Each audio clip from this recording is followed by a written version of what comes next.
সময়। কথায় বলে সময়ের পূর্বে কিছুই হয় না। প্রতিটা ঘটনার একটা সময় থাকে। সময়ের আগে না সূর্যোদয় হয় আর না সূর্যাস্ত হয়। সময়ের পূর্বে গাছে না ফুল ফোটে না ফল ধরে।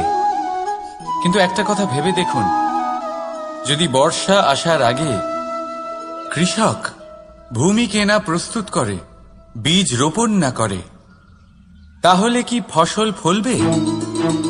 যদি কোনো যোদ্ধা যুদ্ধের পূর্বে নিজের অস্ত্রের ধার না দেয়, তাহলে সে যুদ্ধ কি করে লড়বে?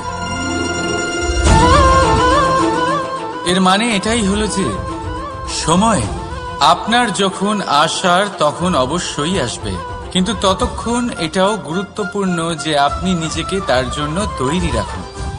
কারণ এই সুযোগ